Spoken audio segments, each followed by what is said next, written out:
정도 배웠고 이후에 여호수아, 사사기, 룻기, 사무엘, 상하까지 우리는 강해 설교를 우리가 함께 또 은혜를 나누었습니다. 별도로 또 예수님의 40일 우리 사순절 묵상도 했었고 욥기 말씀도 함께 은혜를 나누었습니다. 그런데 원래라면 역대상이 들어가는 순서가 맞지만 역대상은 포로 생활하면서 우리가 그전 성경을 배울 때 열왕기 상하, 사무엘 상하라든지 겹쳐지는 부분들이 다소 좀 있기 때문에 조금 이 부분들을 건너뛰고 포로 귀한 이 장면을 우리가 에스라 말씀을 통해서 은혜를 함께 나누고자 합니다. 에스라서 1장은 일단은 이제 서론 부분입니다. 보통 학자들은 에스라서와 느헤미야서를 같은 성경으로 봅니다. 자, 한 책으로 보고 있는데요. 왜냐하면 에스라서와 느헤미야서는 함께 볼 수 없는 게 동시대에 일어난 사건이기 때문에 그렇습니다. 바벨론 포로 되었던 유다 예루살렘인들이 예루살렘으로 돌아오는 것, 그리고 돌아와서 성전 재건에 관한 이야기가 에스라서에 담겨져 있습니다. 그러니까 포로 귀환 이후 이야기죠. 바벨론 사람들은 다니엘이나 에스겔 같은 선지자들을 포함해서 많은 유대인들을 포로로 잡아갔었습니다. 예레미야는요, 유다 포로 생활이 70년간 계속될 것이라고 예언을 했었는데요. 에스라는 포로 귀환 과정에서 포로 귀환해 온 선지자입니다. 오늘 1절에 보면 이 에스라서가 어떤 배경인지를 알 수 있는데요. 1절을 같이 읽습니다. 시작. 바사왕 고레스 원년에 여호와께서 예레미야의 입을 통하여 하신 말씀을 이루게 하시려고 바사왕 고레스의 마음을 감동시키매 그가 온 나라에 공포도 하고 조서도 내려 이르되. 아멘. 자, 바사왕. 바사라는 것은 한국식 표현입니다. 예를 들면 우리가 프랑스를 우리말로 하면 뭐라고 불렀죠? 블란서라고 불렀죠. 한자 그대로 풀어가지고 블란서 이렇게 불렀습니다. 그런데 바사 역시 또 우리말 표현이고 실제적인 원래로는 페르시아라고 부릅니다. 페르시아 제국이었던 이 왕이 바로 고레스였습니다. 기억하십시오. 페르시아의 왕이 누구라고요? 고레스였습니다. 자, 그런데 이전에 어떤 나라가 세계를 제패하고 있냐면 우리가 잘 알고 있는 바벨론이라는 나라였습니다. 바벨론은 천하무적이었습니다. 지금식으로 얘기하면 이 땅에 미국이 제일 강대국이지 않습니까? 전 세계의 최고 강대국 하면 미국이다 말할 수 있듯이 이 당시에 최고 강대국은 바벨론이었습니다. 그런데 지금은 어떤 시기였냐면 세계가 격동기에 들어가게 됩니다. 그러다 보니 세계 곳곳에서 강대국들이 일어나기 시작하면서 나중에 바벨론도 영원할 것 같지만 바벨론이 강대국에 의해 이제 잡혀먹게 됩니다. 그 강대국이 어디였냐면 오늘 본문에 나오는 바사라고 하는 페르시아라고 합니다. 페르시아가 바벨론을 정복해 버렸습니다. 그러면 이 격동의 시대에 역사와 또 유대 민족 그리고 이 말씀을 읽고 있는 독자들, 또 우리 같은 사람들, 도대체 이 말씀이 나에게 무슨 유익이 있을까? 왜 이 말씀이 있을까라는 질문을 가지고 오늘 말씀을 한번 들어보시길 바랍니다. 원래 바벨론 제국 시대에 히브리인들은 포로로 끌려가 있었습니다. 포로 중에 이제 세계 질서가 이제 격동기를 겪으면서 페르시아가 바벨론을 잡아먹게 되죠. 그럼 바벨론은 망하게 되었는데, 그런데 졸지에 이 유대 히브리인들은 자기네들은 아무런 한 것이 없지만 바벨론이 망하게 되고 페르시아가 잡아먹게 되니까 이 사람들은 졸지에 페르시아의 노예가 되어 버린 거죠. 그런데 이 당시 페르시아 왕이 누구라고 했죠? 고레스가 있죠. 고레스 왕이 1절에 보니까 이렇게 말을 해요. 바사왕 고레스 원년에 여호와께서 예레미야의 입을 통하여 하신 말씀을 이루게 하시려고. 아멘. 놀랍게도 세계는 나름대로의 균형을 가지고 먹고 먹히는 격동의 시대를 보내고 있었습니다. 세계는 그렇게 난리가 나고 일어났는데 놀랍게도 하나님은 그러한 역사를 통하여서도 무엇을 관통하고 계시냐면 하나님의 구속사, 하나님의 계획들을 그렇게 세계가 격동하고 난리법석이라 할지라도 하나님의 구원의 역사는 계속해서 이루어지고 있다는 것입니다. 그러면서 역사의 격동기가 살금살금 오늘 말씀 제목처럼 하나님의 경영에 의하여서 이제 포로로 끌려갔던 유대 히브리 노예들이 이제 하나님의 그 역사하심으로 풀려나게 됩니다. 이게 오늘 우리가 이 시간 속에서 봐야 될, 또 이해를 해야 될 원리들입니다. 자, 우리가 예를 들면 이렇습니다. 우리는 이 땅을 살아갑니다. 주의를 거룩하게 지키려고 애를 쓰고 있고, 또 이제 월요일부터는 또 우리가 살아가야 할 인생을 살아갑니다. 주일에 와서 예배 드리고 우리 성도끼리 교제도 나눕니다. 그리고 맡긴 사명들도 열심히 감당을 하죠. 월요일이 되면은 이제 한 주간 또 살아가려고 세상의 질서와 힘의 논리에 따라 한 6일 정도는 그렇게 살아갑니다. 우리의 인생을 어떻게 보면은 마치 이분법처럼 주일은 거룩하게 지키고 살아가고, 또 월요일부터는 또 세상의 힘의 논리에 살아가야 할 인생에 살아갑니다. 그런데 하나님의 일하는 방식은, 하나님의 경영 방식은 주일과 너희들의 일반적인 일주일의 삶을 분리시키는 것이 아니라 함께 보고 계신다는 것입니다. 하나로 보신다는 거예요. 우리는 나름대로 주일날 예배드리고 셀 모임도 하고 사명 감당했다고 했죠.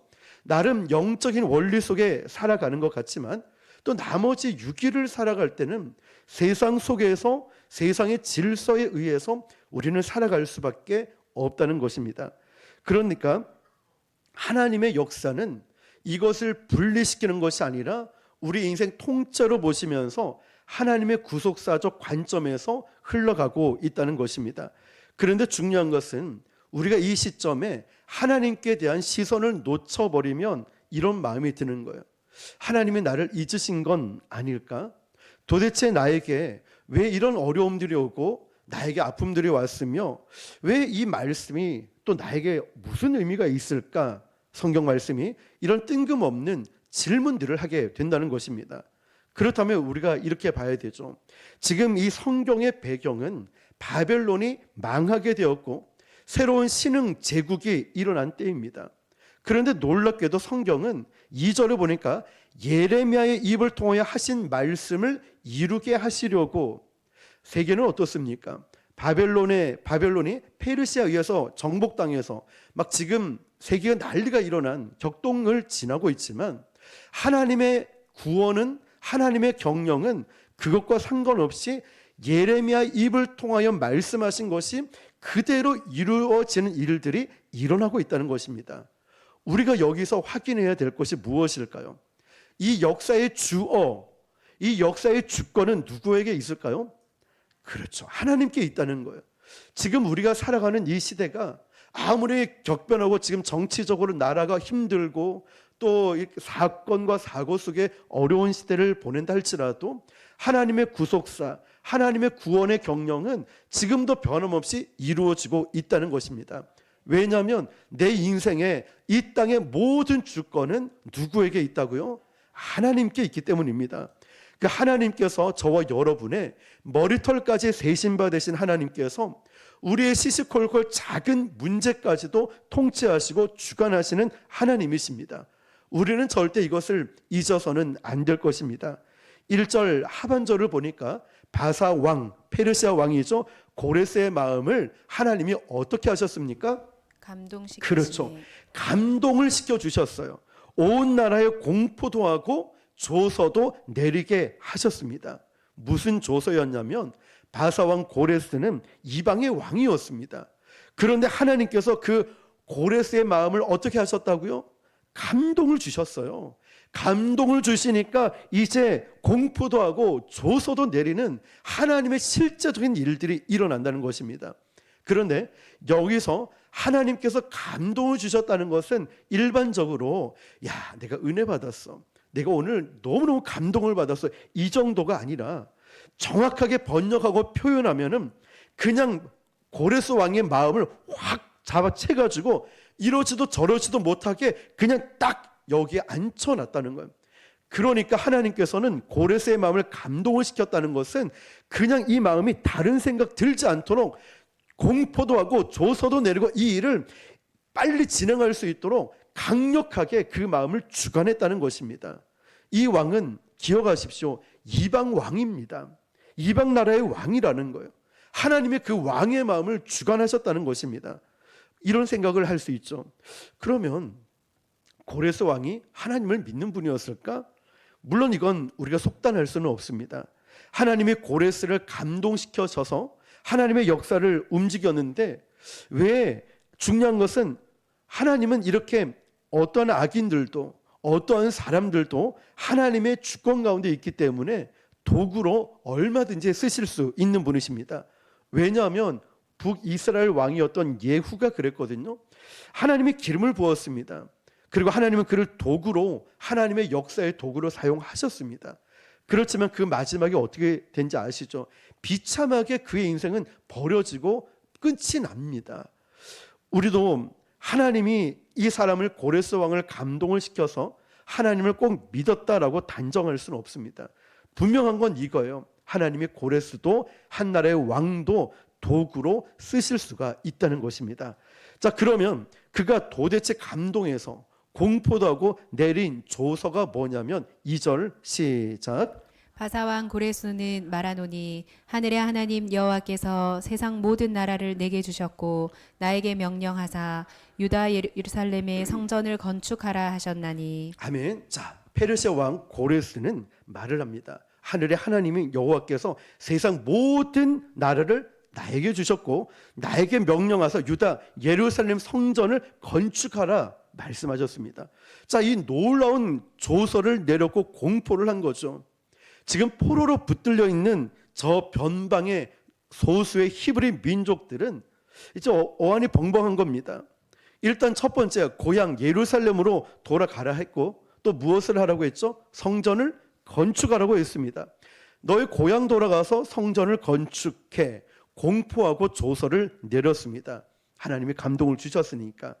근데 여러분, 이게 굉장히 대단한 일 아니겠습니까? 내 고향으로 돌아간다는 게. 그런데 지금 바벨론 포로로 잡혀 있고 지금은 페르시아 포로로 있던 이 백성들은 왠지 가고 싶은 마음이 들지 않았다는 거예요. 왜냐하면 적어도 이 강대국, 물론 노예이기는 했지만 그들의 이 강대국에서 누렸던 문화와 누렸던 모든 생활들에 익숙해져 있고 노예 신분이었지만 그래도 이 도시 가운데 살아가는 것이 되게 좋았거든요. 자, 그런데 여러분, 어떤 면에서 이렇게 볼 수도 있어요. 지금 우리 작은 대한민국도 대통령이 바뀌면 인수위원회가 꾸려져 가지고 일하는 일들이 얼마나 복잡하고 많은지 모릅니다. 그런데 지금 이 유대 히브리 민족들은 극소수, 정말 작은 소수의 민족이라는 거예요. 아니, 큰 나라 같으면 이해가 되지만 아주 작은 나라에도 불구하고 그 사람들에게 지금 공포도 하고 조서를 내리고 아주 구체적으로 무엇을 해야 되는지도 알려주고 있다는 것입니다. 이게 도대체 가능한 일일까? 그 소수 민족 가운데 말입니다. 그런데 그 이후에 또 유물 하나를 발견하게 되는데요. 그 유물이 뭐냐면 키루스의 원통의 함이라고 부릅니다. 자, 저렇게 키루스의 원통이라는 함을 하나 발견하게 됩니다. 키루스 원통, 여기서 말하는 키루스는 우리가 페르시아 왕이 누구였죠? 고레스라고 하죠. 예, 고레스를 키루스라고 부릅니다. 고레스의 또 다른 발음인데요. 바로 고레스의 저런 원통을 발견하게 됩니다. 전문가들이 저 원통이 뭘까 해석을 해보니까 이 당시에 고레스 왕이 굉장한 전략가라는 것을 발견하게 됩니다. 뭐였냐면 그가 펼쳤던 정책은 포용과 관용 정책을 펼쳤습니다.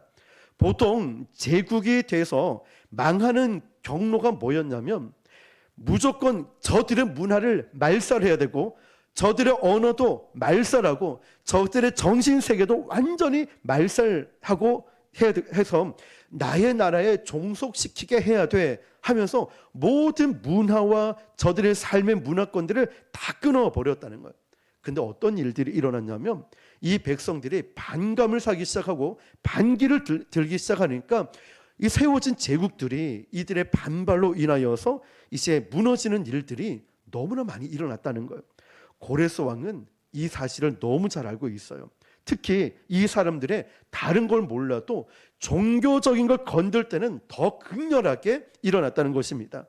그런데 이 고레스가 왕이 되자마자, 황제가 되자마자 이렇게 문화를 말살하고 언어를 말살하고 종교를 다 말살하는 정책을 펼치는 것이 아니라 그래, 너희들 언어도 허락할게. 오케이. 문화 오케이. 종교 괜찮아. 모든 걸 다 허락을 했다는 것입니다. 누구와 비슷한 흉내를 냈냐면 바로 로마 제국과 비슷한 흉내를 냈습니다. 로마 제국도 그 후에 일어난 제국이지만 종교에 관해서만큼은 그들이 터치를 하지 않았거든요. 그러니까 고레스는 황제가 되자마자 포용과 관용 정책을 펼치면서 주변국들을 다 안정을 시켜 나갔습니다.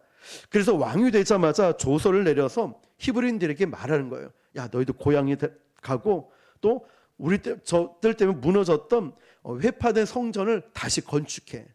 이것만 해도 대단한 건데 또 뭐라고 얘기하냐면 포용과 관용 정책을 펼쳐댔죠. 야, 거기 들어가는 모든 비용, 모든 행정적인 절차 내가 다 지원해 줄게. 너희들은 고향에 돌아가서 성전을 건축만 하면 돼.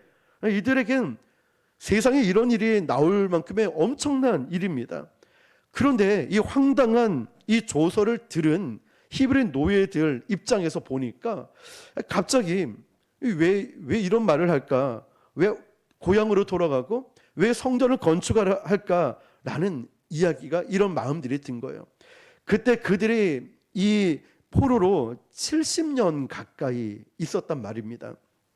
그러면 거기에서 아이도 낳고 또 노예 신분이긴 하지만 문명 국가에 있는 것이 모든 것을 해결받을 수 있는 좋은 삶이었다는 것입니다. 그러면서 그 조서를 들은 히브리 노예들이 페르시아 제국 아래 고레스 왕의 칙령과 조서를 듣고 있던 이 백성들이 우리가 당연하게 생각하는 것, 할렐루야, 하나님이 살아계시군요. 역시 우리 하나님, 우리의 기도를 잊지 않고 응답해 주시군요. 이렇게 해야 되는데 아까 말씀드렸듯이 포로들이 당연한 얘기를 들었음에도 불구하고 이걸 달가워하지 않고 기뻐하지 않았다는 것입니다. 왜 그랬을까요? 고향 땅이 황폐했거든요. 당장에 와서 먹고 살 길이 없었거든요. 그 소식을 전에 들어서 알고 있으니까 이제 고향 땅에 돌아가고 싶은 마음이 없어진 거예요. 그런데 여러분 5절을 한번 읽어볼까요? 5절 시작. 이에 유다와 베냐민 족장들과 제사장들과 레위 사람들과 그 마음이 하나님께 감동을 받고 올라가서 예루살렘에 여호와의 성전을 건축하고자 하는 자가 다 일어나니. 아멘. 1절과 5절에 공통적인 단어가 하나 있죠. 뭐지요? 감동이라는 거예요. 자, 1절에서는 페르시아 왕 바사 왕 고레스에게 하나님께서 감동을 주셔서 말씀하셨다면 5절에 들어와서는 유다 베냐민 족장들 제사장들 레위 사람들과 그 마음이 하나님께 뭐를 받았다고요? 감동을 받았다는 거예요. 자, 여기서 중요한 부분이에요.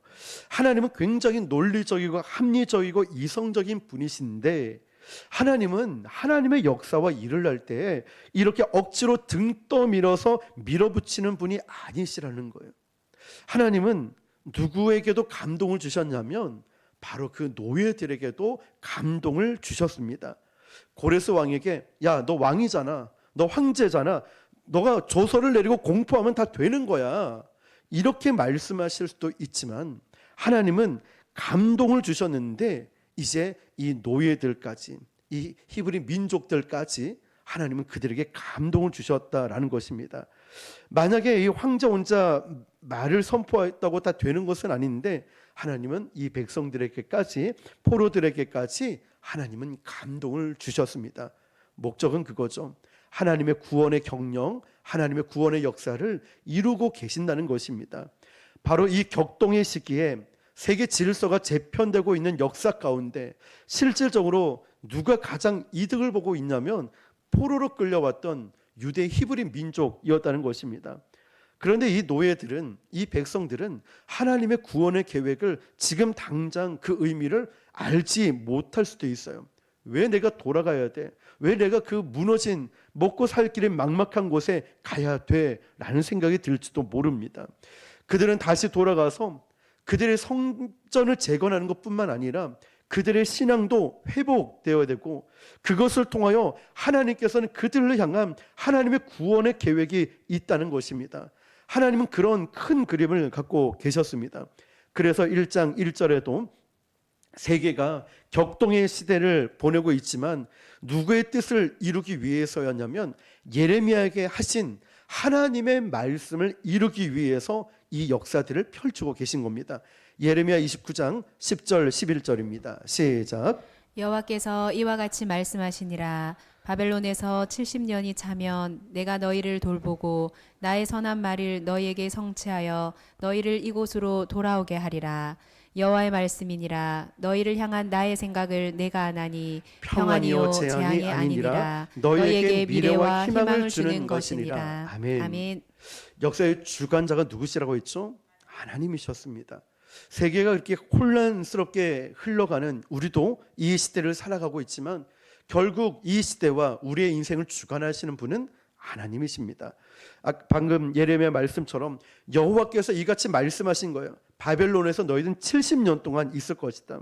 그러나 나의 선한 말을 너희에게 성취하게 하여 너희를 이곳으로 돌아오게 할 것이다. 여호와의 말씀이니라. 너희를 향한 나의 생각을 내가 아나니 평안이요 재앙이 아니니라. 너희에게 미래와 희망을 주는 것이니라. 아멘.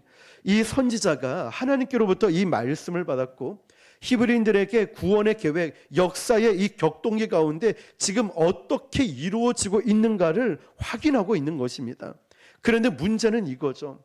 이렇게 격변되고 있는 세계 힘의 논리가 질서가 재편되고 있는 한복판에서 우리는 사회적 분석, 정치적, 군사적으로 막 분석을 하려고 들겠지만 우리가 예수 믿는 자로서 우리는 그런 분석을 넘어서서 바라볼 수 있는 것이 있어야 됩니다.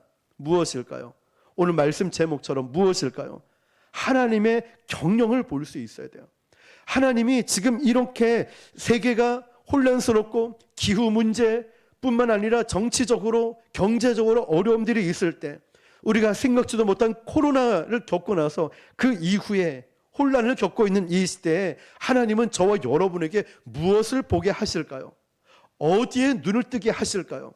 없는 것, 힘든 것, 아픈 것, 다른 사람과 비교하고 자존심 상하고 이런 마음의 문제를 바라보게 하는 것이 아니라 하나님은 그러면 그럴수록 우리가 어디에 눈을 뜨게 만드냐면 하나님의 경영에 눈을 뜨게 만든다는 거예요.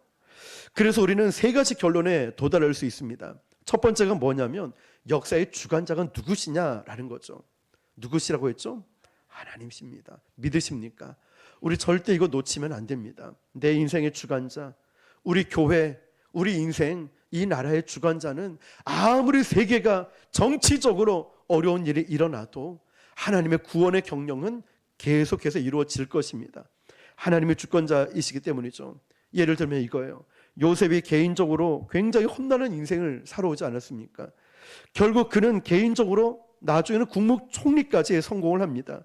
그래서 우리는 단순히 요셉의 이야기를 야 요셉 당시 성공했어 애굽에 가서 이렇게 말하지 않습니다. 요셉 앞에 조아린 머리 숙인 형들을 보고서야 요셉은 깨달아요.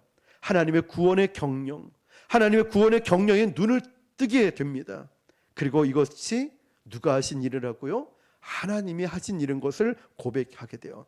바로 요셉의 입에서 그때 주어가 하나님이라는 말이 처음으로 등장하게 됩니다. 처음으로.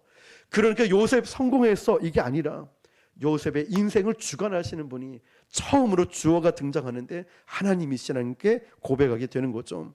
여러분, 우리가 이 땅을 살아가면서 고단한 인생, 고단한 시간들을 우리가 살아갈 수밖에 없고 정말 힘들고 어려운 일이 있을 때 우리가 무엇을 잘못해서가 아니라 사회적으로 여러 가지 문제와 어려움들이 있습니다. 그렇다면 그 속에서 우리가 무엇을 첫 번째로 봐야 될까요? 무엇을 첫 번째로 봐야 될까요? 하나님의 주권을 봐야 됩니다. 제일 먼저 눈에 보이는 현상들, 어려움들, 문제 이런 걸 보면서 우리가 제일 먼저 떠올려야 될 것 1순위가 하나님의 주권입니다. 하나님의 주권을 기억해야 됩니다. 여기는 면밀하게 하나님이 어떻게 이 나라를 경영하고 계신가 하나님의 주권에 눈을 떠야 됩니다. 두 번째는 하나님의 감동으로 살아내야 됩니다. 감동. 물론 우리가 이 땅을 살아가면서요 예측도 하고 전략도 세워야 되고 계획도 세워야 되고 분석도 해야 됩니다. 그렇죠? 그런데 그보다 더 높은 가치가 있다는 거예요. 무엇일까요? 하나님이 저와 여러분을 붙드셨고요. 하나님이 저와 여러분에게 감동을 주셔서 오늘 이 시간을 살아낸다는 거예요. 여러분, 이게 진짜입니다. 이게 진짜예요. 내가 순종하고 내가 주의 일들 억울하고 힘들어도 참고 견디는 이유가 뭘까요? 고레스 왕을 붙들고 히브리 민족을 붙들었던, 그리고 그들에게 감동을 주셨던 하나님을 기억해내. 그래야 우리가 오늘을 살아갈 수 있는 거예요. 감동으로 말이죠. 선교 현장에 가보면 어떻게 이런 데서 선교를 하실까? 아니 어떻게 이런 데서 목회를 하실까? 이유는 한 가지죠. 하나님의 붙드심이 있고 하나님의 감동이 있기 때문에 그렇습니다. 우리는 일터에서 또 우리가 어떤 현장에서 우리가 살아가더라도요, 중요한 건 이거예요. 나를 붙드신, 그리고 나에게 감동을 주신 하나님을 제가 믿습니다. 그 감동이 오늘 나를 붙들어 주는 겁니다. 그 감동이 없으면 내 판단대로, 내 계획대로, 내가 원하는 대로 살아가죠. 감동이 없으면.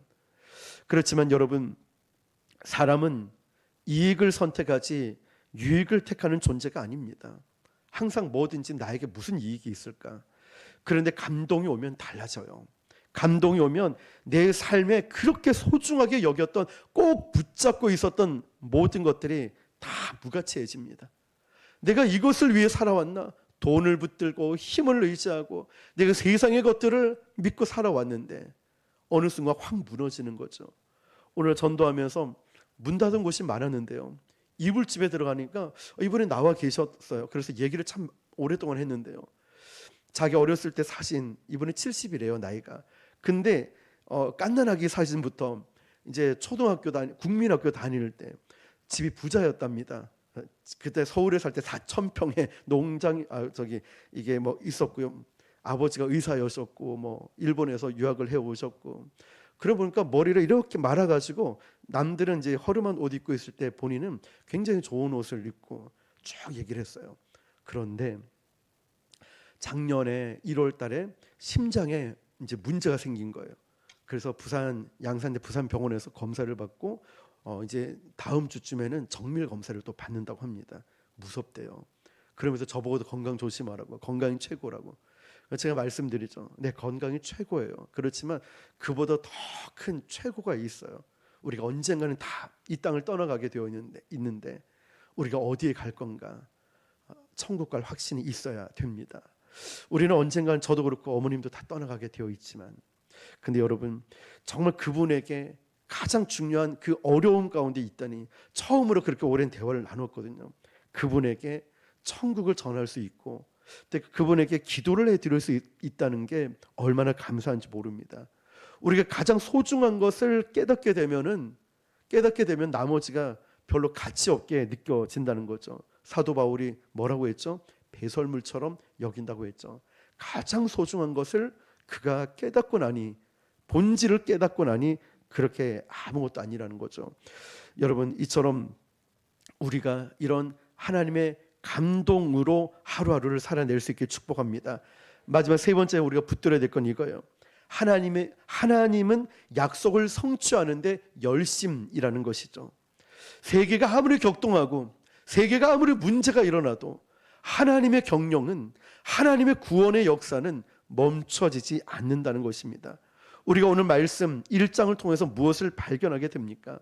하나님은 이미 예레미야를 통하여서 히브리 노예들을 구원하시겠다는 이미 그 계획과 열심을 우리가 발견하지 않습니까? 그냥 이 에스라 1장을 보고 아는 것이 아니라 예레미야 선지자를 통하여 70년 동안 너희들이 있다가 너희들이 다시 이제 해방되어 돌아오게 될 것이다. 이미 하나님은 그런 큰 그림을 갖고 계시다는 거죠. 그 하나님의 열심이 이 백성들에게만 있을까요? 고레스 왕에게만 명령하시고 감동을 주실까요? 아니에요. 하나님의 그 열심은 저와 여러분의 생애 가운데도 있습니다. 하나님이 저와 여러분이 태어나기 전부터 여러분이 살아오는 모든 순간, 시간들까지 하나님의 열심이 있었기 때문에 우리가 여기까지 올 수 있었습니다. 오늘 여러분들이 이 세 가지를 1장 말씀을 통해 붙들었으면 좋겠습니다. 첫 번째 정리합니다. 역사의 주권자는 누구시라고요? 하나님이십니다. 아무리 세계가 어떻게 돌아간다 할지라도 결국 하나님의 주권 가운데 있다는 것. 두 번째는 우리가 오늘 하루를 어떻게 앞으로 살아가야 될까요? 감동으로 살아가야 돼요.